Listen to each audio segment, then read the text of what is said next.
দলগুলোর কাছে পাঠানো হলো জুলাই সনদের খসড়া, কিছু সুপারিশ ভোটের আগে বাস্তবায়নের প্রস্তাব।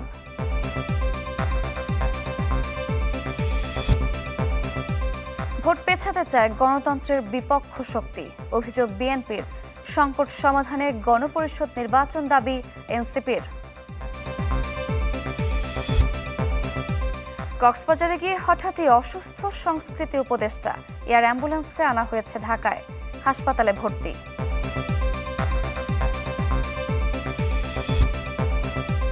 মতামতের জন্য রাজনৈতিক দলগুলোর কাছে পাঠানো হয়েছে জুলাই সনদের খসড়া।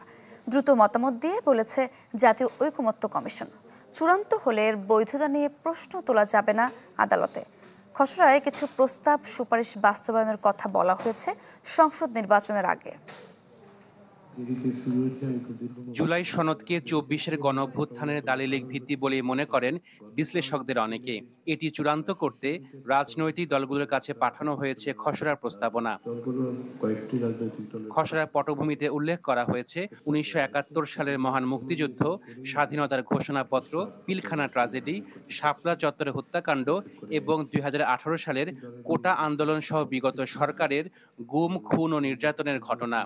কোন দল কোন বিষয়ে ঐকমত্য পৌঁছেছে উল্লেখ করা হয়েছে সেটিও। অঙ্গীকারনামায় বলা হয়েছে ঐকমত্যের ভিত্তিতে নতুন রাজনৈতিক বন্দোবস্তের দলিল হিসেবে বাস্তবায়ন নিশ্চিত করা হবে জুলাই জাতীয় সনদের। সংবিধানে অন্তর্ভুক্ত হবে এর বিধান, নীতি ও সিদ্ধান্ত। অন্য আইনে ভিন্ন কিছু থাকলেও প্রাধান্য পাবে সনদের বিধান, প্রস্তাব, সুপারিশ। এ সংক্রান্ত যে কোনো প্রশ্নের চূড়ান্ত মীমাংসার এখতিয়ার দেওয়া হয়েছে সুপ্রিম কোর্টের আপিল বিভাগকে। বৈধতা, প্রয়োজনীয়তা কিংবা জারির কর্তৃত্ব নিয়ে প্রশ্ন তোলা যাবে না কোনো আদালতে। জুলাই সনদের সাংবিধানিক তথা রাষ্ট্রীয় স্বীকৃতির কথা বলা হয়েছে অঙ্গীকারনামায়। হত্যাকাণ্ডের বিচার, রাষ্ট্রীয় মর্যাদা, শহীদ পরিবারকে সহায়তা প্রদান এবং আহতদের সুচিকিৎসা ও পুনর্বাসন নিশ্চিত করার কথাও উল্লেখ করা হয়েছে খসড়ায়। অবিলম্বে বাস্তবায়নযোগ্য বলে বিবেচিত হবে জুলাই সনদ। কালক্ষেপণ না করেই পরবর্তী জাতীয় সংসদ নির্বাচনের আগে যা পুরোপুরি বাস্তবায়ন করবে সরকার এবং সংশ্লিষ্ট কর্তৃপক্ষ। কয়েকদিনের মধ্যেই এই খসড়ার ওপর মতামত দিতে বলা হয়েছে রাজনৈতিক দলগুলোকে। আজকের আলোচনায় এটা স্পষ্ট। Ashikin Prince, channel 24, Dhaka. World class innovation নিয়ে ওয়ালটন এখন দেশের সীমানা পেরিয়ে পৌঁছে গিয়েছে ৫০টিরও বেশি দেশে। ইনিয়ে বিনিয়ে কথা বলে যারা নির্বাচন বিলম্বিত করতে চায় তারা গণতন্ত্রের পক্ষের শক্তি নয়। রাজধানীর নয়াপল্টনে যুবদলের কর্মসূচিতে এ মন্তব্য করেছেন বিএনপির স্থায়ী কমিটির সদস্য সালাউদ্দিন আহমদ। অন্য এক অনুষ্ঠানে দলটির আরেক নেতা গয়েশ্বরচন্দ্র রায় বলেন, সুষ্ঠু ভোটের জন্য প্রয়োজন সরকার ও দলগুলোর সদিচ্ছা। বিএনপি চেয়ারপারসন বেগম খালেদা জিয়ার জন্মদিন উপলক্ষে দেশজুড়ে দোয়া মাহফিল করছে দলটি। এরই ধারাবাহিকতায় শনিবারও রাজধানীতে কর্মসূচি পালন করে বিএনপি ও এর অঙ্গ সংগঠন। সকালে রাজধানীর নয়াপল্টনে দলের কেন্দ্রীয় কার্যালয়ে দোয়া ও আলোচনা সভা করে জাতীয়তাবাদী যুব দল, যেখানে দলের স্থায়ী কমিটির সদস্য সালাউদ্দিন আহমদ অভিযোগ করেন নির্বাচন পেছানোর ষড়যন্ত্রের। আহ্বান জানান গণতান্ত্রিক রাষ্ট্র নির্মাণে ফ্যাসিবাদ বিরোধী ঐক্যকে জাতীয় ঐক্যে পরিণত করার। বিভিন্ন রকমের বক্তব্যের মধ্য দিয়ে নির্বাচনের বিষয়ে শঙ্কা প্রকাশ করছে। তারা গণতন্ত্রের পক্ষের শক্তি নয়, তারা বাংলাদেশের মানুষের পক্ষের শক্তি নয়। তারা হয়তো কোনো না কোনো কারণে নিজের কথাগুলো ইনিয়ে বিনিয়ে বলছেন যাতে করে নির্বাচনকে বিলম্বিত করা যায়। যারাই বিভিন্ন রকমের কুযুক্তি উত্থাপন করে গণতন্ত্রের এই যাত্রাপথকে কণ্ঠকাকীর্ণ করতে চাইবে, তাদের বিরুদ্ধে বাংলাদেশের জনগণ রুখে দাঁড়াবে। এদিকে রাজধানীর শাহজাহানপুরে আলাদা অনুষ্ঠানে বিএনপি নেতা গয়েশ্বরচন্দ্র রায় বলেন, সরকার ও নির্বাচন কমিশন চাইলেই হবে না, সুষ্ঠু ভোটের জন্য প্রয়োজন রাজনৈতিক দলগুলোর সদিচ্ছা। শুধু সরকারের সদিচ্ছা কিন্তু যথেষ্ট না, নির্বাচন কমিশনের প্রচেষ্টাই একটা নির্বাচন অনুষ্ঠিত করা যথেষ্ট। নির্বাচনে অংশগ্রহণ করতে ইচ্ছুক সকল রাজনৈতিক দলের একটি সদিচ্ছা থাকা দরকার নির্বাচনটা সুষ্ঠু এবং সফল করার ক্ষেত্রে, এবং জনগণের অংশগ্রহণে জনগণকে ভোট কেন্দ্রে আনতে উৎসাহিত সৃষ্টি করা।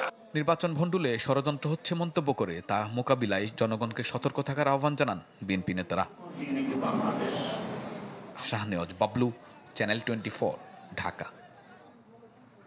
গণপরিষদ নির্বাচনে বর্তমান সংকটের একমাত্র সমাধান। রাজধানীতে এক অনুষ্ঠানে এমন দাবি করেছেন এনসিপি নেতারা। জানান, সমঝোতা বা আসন ভাগাভাগির নির্বাচনে বিশ্বাসী নয় তাদের দল।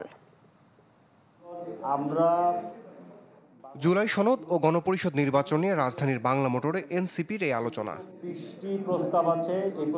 অনুষ্ঠানে সমসাময়িক ইস্যুতেও বক্তব্য দেন দলটির নেতারা। হতাশা জানান জাতীয় ঐক্যমত্য কমিশনের কার্যক্রম নিয়ে। কিছু রাজনৈতিক দল ও অন্তর্বর্তী সরকারের কর্মকাণ্ডে সমালোচনাও করেন বক্তারা। হুঁশিয়ারি দেন, পুরনো বন্দোবস্তে ফেরার সুযোগ নেই, জাতীয় নির্বাচন হতে হবে নতুন সংবিধানের আলোকে। বাংলাদেশের মানুষ ওনার চোখে পড়ে না, ওনার লন্ডন যেতে হয়। লন্ডনে গিয়ে সিজদা দিয়েছেন, সিজদার মাধ্যমে উনি ওহির মাধ্যমে আদেশ পেয়েছেন এবং সেটার একটা প্রেস রিলিজের মধ্যে জানিয়েছেন বাংলাদেশে ফেব্রুয়ারিতে ইলেকশন হতে হবে, কোন ইলেকশন এই সংবিধানের অধীনে। তারপরে সিজদা তো ঠিক হয় নাই, আপনার সিজদা দিতে হবে বাংলাদেশের জনগণের প্রতি, কারণ জনগণ আপনাকে বসিয়েছে, সেই সিজদার মাধ্যমে আপনি সঠিক দিক নির্দেশনা পাবেন। 2 মাস পর নির্বাচন হোক, আমি নির্বাচন যত দ্রুত সম্ভব তত দ্রুত হোক, আমার কিচ্ছু আসে যায় না, কিন্তু অবশ্যই সেটা গণপরিষদ নির্বাচন হইতে হবে। আমরা আবার একটা পুরনো একটা চুরতন্ত্রের মধ্যে ঢুকতে চাই না। এনসিপি নেতাদের অভিযোগ, বেশ কিছু গুরুত্বপূর্ণ ইস্যুকে পাশ কাটিয়ে যাওয়া হয়েছে জুলাই ঘোষণাপত্রে। দাবি করেন, কেবলমাত্র গণপরিষদ নির্বাচনই দূর করতে পারে সাংবিধানিক সংকট। আমরা যে বিষয়গুলোতে প্রাথমিকভাবে ঐক্যমত্য এসেছি, রাজনৈতিক দলগুলোর মধ্যে আন্ডারস্ট্যান্ডিং তৈরি হয়েছে, ঐক্যমত্য কমিশন যে ডিসিশনগুলো দিয়েছে সেগুলোকে টেকসইভাবে পেতে হলে নতুন সংবিধানের আর কোনো বিকল্প নাই। নতুন বন্দোবস্তে বাধা এলে রাজপথে মোকাবেলার হুঁশিয়ারি দেন জাতীয় নাগরিক পার্টির নেতারা। রাজপথে ফিরে যেতে আমাদের 1 সেকেন্ড সময় লাগবে না। রমিজ হুসাইন, চ্যানেল 24, ঢাকা। দলীয় স্বার্থে মুখোমুখি দাঁড় করানো হচ্ছে বিচার, সংস্কার ও নির্বাচনকে। দিনাজপুর ফুলবাড়িতে এক অনুষ্ঠানে এমন অভিযোগ করেছেন গণসংহতি আন্দোলনের প্রধান সমন্বয়কারী জুনায়েদ সাকি। বলেন, দেশের স্থিতিশীলতা বজায় রাখার জন্য নির্বাচনের বিকল্প নেই। বিচার সংস্কারের দোহাই দিয়ে নির্বাচন পেছানোর পায়তারা উদ্দেশ্যমূলক। বিচার সংস্কারের মুখোমুখি নির্বাচনকে দাঁড় করিয়ে নিজেদের দলীয় স্বার্থ ফায়দা হাসিল করতে চাচ্ছে বাংলাদেশ। আজকে নানান বিদেশি শক্তি এই দেশকে নানাভাবে ষড়যন্ত্র করে নানাভাবে বিভক্ত করতে চাইছে।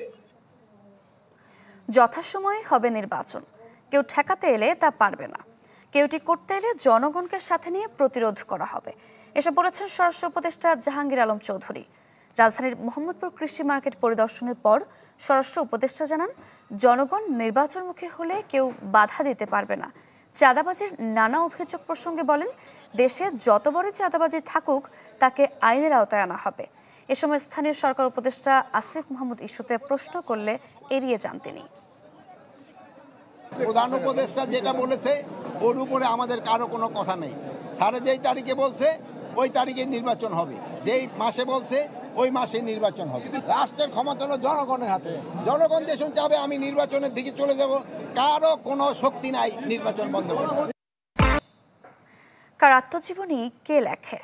জেলখানায় বসে লেখা বঙ্গবন্ধু শেখ মুজিবুর রহমানের অসমাপ্ত আত্মজীবনী প্রশংসিত হয়েছে পাঠক ও বোদ্ধা মহলে। কিন্তু হাসিনা উত্তর নতুন বাংলাদেশে বেরিয়ে এলো নতুন তথ্য। চ্যানেল 24 এর হাতে আসা এসবির নথি বলছে, বইটি সংকলন করেছেন জাবেদ পাটোয়ারি, যার বিনিময়ে পেয়েছেন পুলিশ আইজি পদ। এছাড়া তার 123 সহযোগীর প্রত্যেককে দেয়া হয়েছে ফ্ল্যাট ও 1 কোটি করে টাকা। মাসুদুর রহমানের রিপোর্ট। 2012 সালে প্রকাশ পায় শেখ মুজিবুর রহমানের অসমাপ্ত আত্মজীবনী। এর ভূমিকায় ক্ষমতাচ্যুত সাবেক প্রধানমন্ত্রী শেখ হাসিনা দাবি করেছেন, শেখ মুজিবের 4টি খাতা ঘেঁটে সম্পাদনা সংশোধনের পর প্রস্তুত করা হয়েছে বইটি, যাতে উঠে এসেছে পাকিস্তান আন্দোলন, ভাষা আন্দোলন সহ পাকিস্তানি শাসক গোষ্ঠীর নানা ঘটনা ও চক্রান্তের গল্প। প্রায় শেখ হাসিনাকে এই বই থেকে বিভিন্ন উদ্ধৃতি দিতে দেখা যেত। নেতাকর্মীদের বলতেন এখান থেকে শিক্ষা নিতে। কিন্তু এই অসমাপ্ত আত্মজীবনী নিয়ে পুলিশের বিশেষ শাখা এসবি থেকে মিলেছে চাঞ্চল্যকর তথ্য। একাধিক নথিতে দেখা যাচ্ছে এই বইটি আসলে লিখেছেন সাবেক পুলিশ প্রধান জাবেদ পাটোয়ারি ও তার নেতৃত্বে 123 সদস্যের একটি বিশাল দল।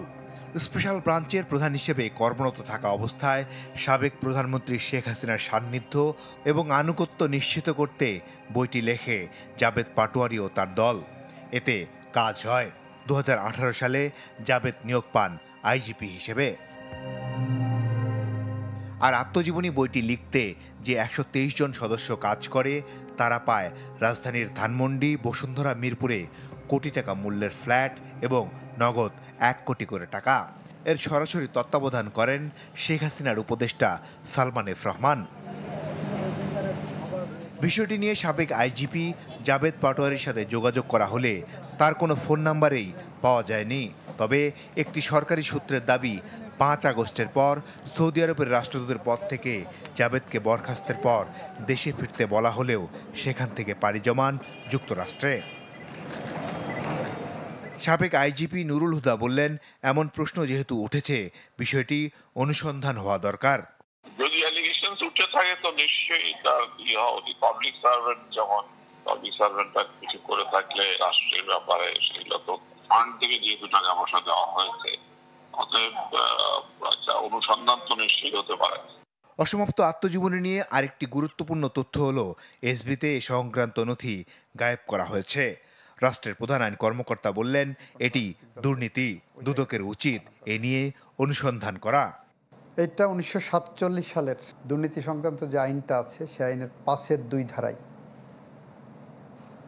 দুর্নীতিমূলক কাজ যদি উনি এটা করে থাকেন নিজে লাভবান হওয়ার জন্য এবং অন্যকে লাভবান করার জন্য, যদি রাষ্ট্রীয় ক্ষমতা ব্যবহার করে রাষ্ট্রীয় তহবিল থেকে কোনো অর্থ আত্মসাৎ করেন বা তছরূপ করেন, এটা একটা অপরাধ।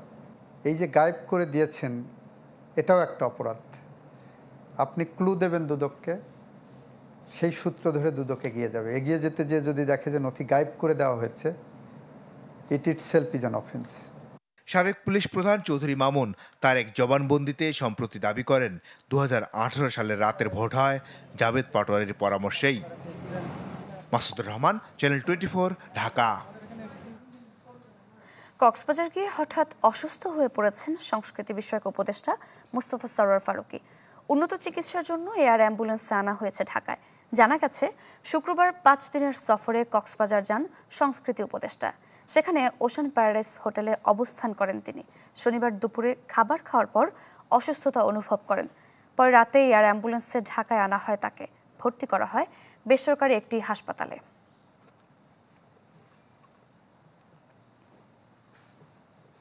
সিলেটে ভোলাগঞ্জের আরও 2.5 লাখ ঘনফুট সাদা পাথর উদ্ধার করা হয়েছে। গ্রেপ্তার করা হয়েছে 5 জনকে।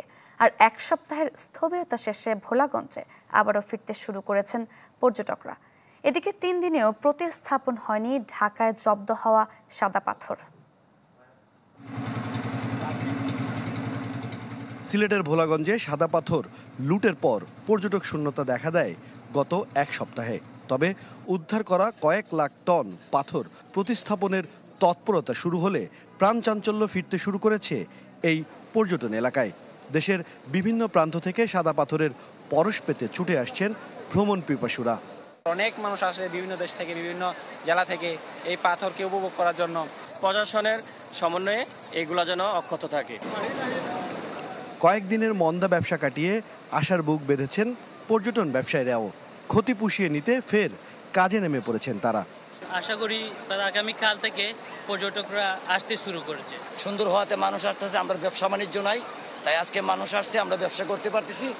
সাদা পাথর লুটের ঘটনায় 5 জনকে আটক করেছে পুলিশ। তবে তদন্ত কমিটিতে কোম্পানীগঞ্জ উপজেলার প্রশ্নবিদ্ধ ইউএনও আজিজুন নাহারকে যুক্ত করা নিয়ে চলছে নানা সমালোচনা।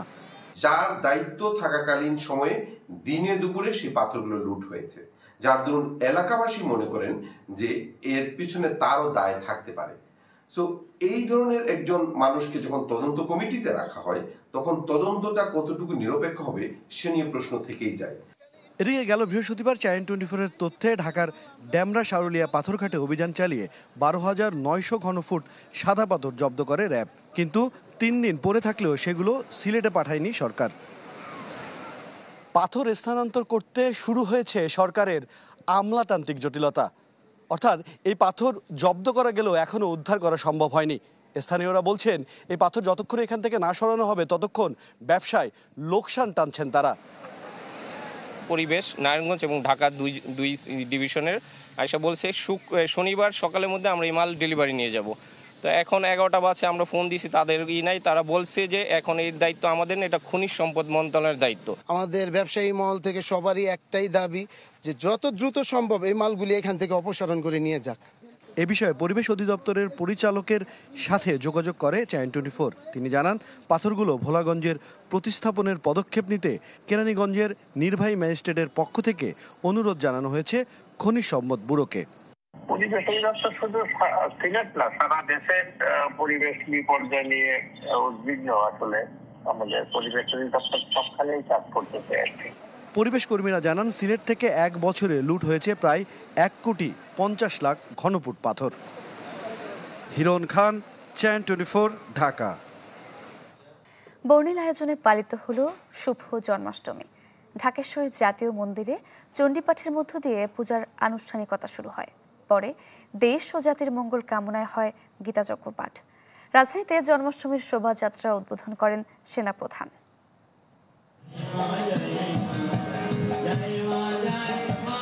সনাতন ধর্মমতে প্রেম, সত্য আর ন্যায় প্রতিষ্ঠায় দুষ্টের দমন ও শিষ্টের পালনেই অবতার রূপে পৃথিবীতে এসেছিলেন প্রভু শ্রীকৃষ্ণ।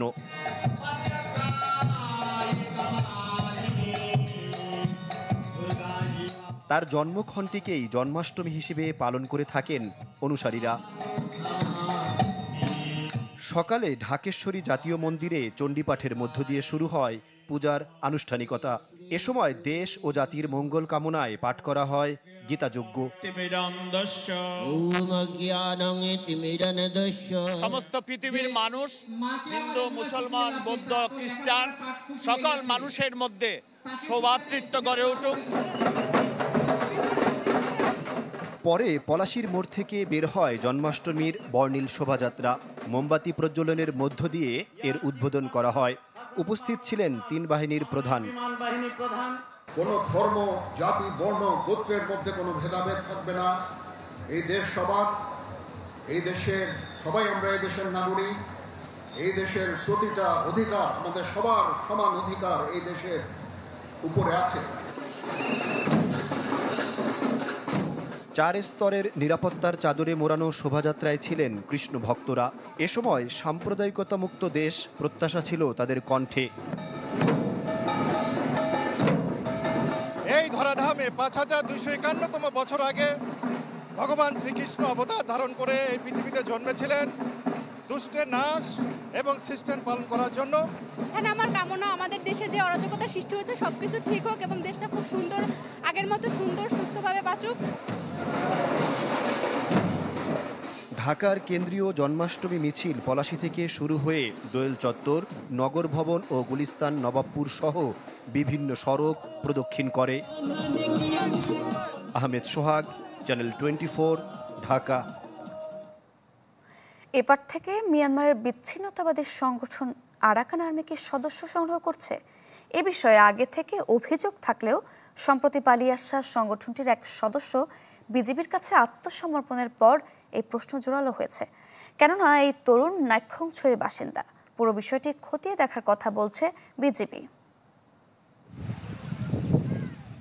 গত 12ই আগস্ট রাতে তমরু সীমান্তের ওপারে সংঘাতের পরদিন জীবন তঞ্চঙ্গা নামে এক তরুণ অস্ত্রসহ বাংলাদেশে পালিয়ে এসে আত্মসমর্পণ করে বিজিবির কাছে। তখন তার উদ্ধৃতি দিয়ে বিজিবি জানায়, জীবন নিজেকে আরাকান আর্মির সদস্য দাবি করলেও তার বাড়ি বান্দরবানের নাইক্ষ্যংছড়ির গর্জনবনিয়া এলাকায়। বিজিবির এ তথ্যের ভিত্তিতে গর্জনবনিয়ায় গিয়ে নিশ্চিত হওয়া গেছে জীবনের পরিচয়। তার বাবার নাম চিংচামং তঞ্চঙ্গা। স্থানীয় 2 নারী জানান তার পরিবার মাঝে মধ্যেই আলীকদমে যাতায়াত করে, কিন্তু গত 1.5 বছর ধরে প্রায় সময় গায়েব হয়ে যায় জীবন। তার আত্মসমর্পণের পরপরই এলাকা ছেড়ে গেছে পরিবার, ফলে তাদের বক্তব্য পাওয়া যায়নি।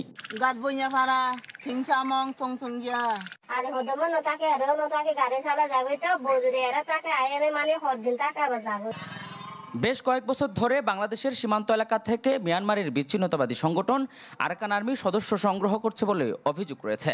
জীবন তঞ্চঙ্গার আত্মসমর্পণের পর সেটা আরও জোরালো হয়েছে। তারা ওই পারে গিয়ে আবার আরাকান আর্মির সাথে যোগ দিয়ে মায়ানমার আর্মির সাথে যুদ্ধ করতেছে।